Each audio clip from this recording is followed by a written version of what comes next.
We've got not one, but three bombshells coming out of Twitter over the last 24 hours, with the final one actually exposing the deep state like never before. We're going to discover each one in turn and find out why Musk's dismantling of the former woke apparatus at Twitter involves nothing less than the dismantling of the deep state itself. You are not going to want to miss this. The fallout from Elon Musk's takeover of Twitter continues with at least three huge developments over the last 24 hours. First and foremost, Musk has fired Twitter's board of directors, giving himself unfettered control over the social media giant. Musk is now officially the, quote, sole director of Twitter, this according to documents filed with the U.S. Securities and Exchange Commission on Monday. Now, over the last several months, Musk has hardly been shy in voicing his loathing of the Twitter board, and at the very least, Musk promised that he would be cutting the salaries of board members when he takes over. Well, now we're seeing firsthand that Musk has no time for Twitter's woke board whatsoever, most especially the now fired CEO, Parag Agrawal. As many of you, I'm sure, know, Agrawal was a horrific violator of free speech and has been for some time. In an interview with Technology Review back in 2020, he said, quote, "Our role at Twitter is not to be bound by the First Amendment, but our role is to serve a healthy public conversation, and our moves are reflective of things that we believe," note again, we believe lead to a healthier public conversation. The kinds of things that we do about this is focus less on thinking about free speech, but thinking about how the times have changed. Well, times have certainly changed, but of course not the way that Agrawal had hoped. Now Agrawal is headed for the unemployment line, along with every single one of Twitter's former woke board. But that's where things just got started. Wait until you see what Elon Musk just uncovered. But first, gang, make sure to click on that link below and save up to 70% on all Mike Lindell's MyPillow products if you use my special code Turley. You'll know that Mike has himself been the target of the deep state. The FBI raided his phone, all the while he's been canceled at places like Walmart, and we can show him our support while at the same time he extends his lowest prices ever over to us. So make sure to use special code Turley, and you can get the classic MyPillow, which is normally $69.98 for only $19.98, and that applies to over 200 products in their catalog. So don't wait, click on that link below. Let's support our fellow patriot Mike Lindell and get his best savings ever. Shortly after the firings were announced, the New York Times reported that the board would be fired without pay because Musk claimed he had just cause for firing them. In other words, they weren't being fired simply because they were too woke and would no longer fit with the culture of free speech at Twitter.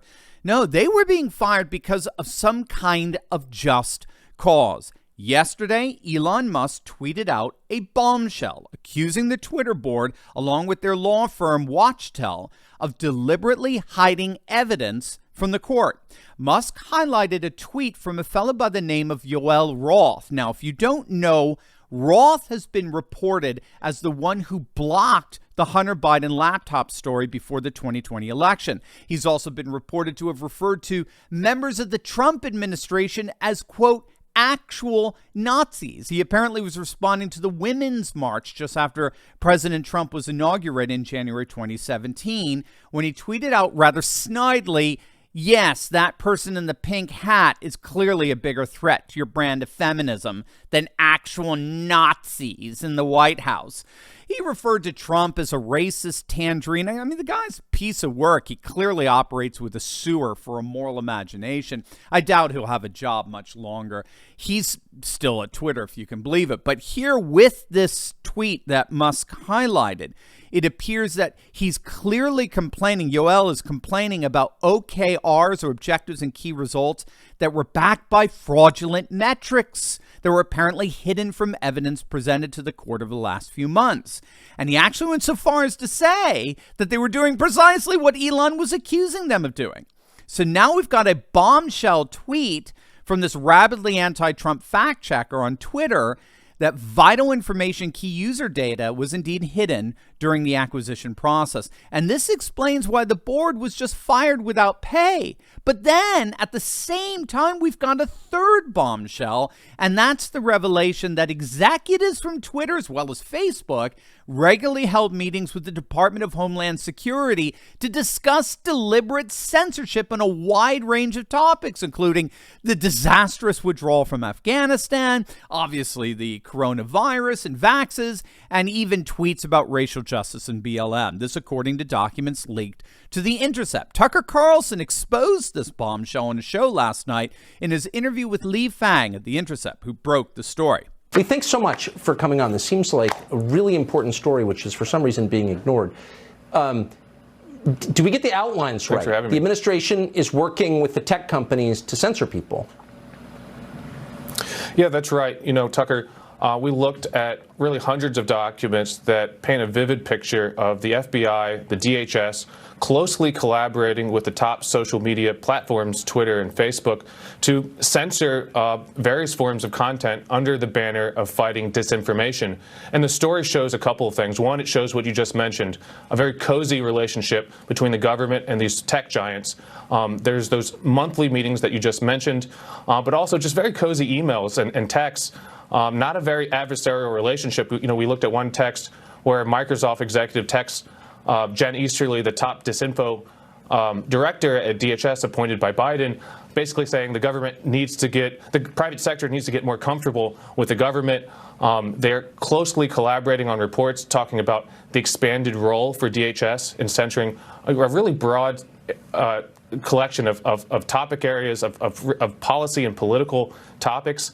And, you know, just broadly speaking, the story also just looks at the mission creep of DHS. This is an agency that was founded in the aftermath of 9/11 to combat foreign terror threats of Al-Qaeda and the like. But over the last 5 years, it's kind of evolved in its mission. It's moved towards fighting disinfo, and their justification is, you know, disinformation radicalizes the homeland. It can lead to disruptions in public health or in political violence. So they have a justification. We have these documents, and they're pushing forward with this broad censorship agenda. Yeah, I mean, that's some pretty chilling stuff there. The big tech oligarchs, most especially Twitter, have been working together with the government, weaponizing national security in order to shut down free speech. It's as authoritarian and anti-democratic as one could possibly get. And yet, of course, we're the Nazis, right? We're the authoritarians. Now you can see what the legacy media is so panicked over here with Elon Musk's takeover of Twitter. We're actually finding out more and more each day that when you look under the hood of Twitter, you get a glimpse of the whole of the deep state apparatus, which means that the deep state is being more and more exposed than ever before, and thus eventually, inevitably, more and more dismantled. As always, make sure to smack that bell and subscribe button, and you'll definitely want to check out my latest video on the huge news that's rocking the Senate races in swing states across the nation. You're going to absolutely love it. So make sure to click on that link, and I will see you over there. God bless.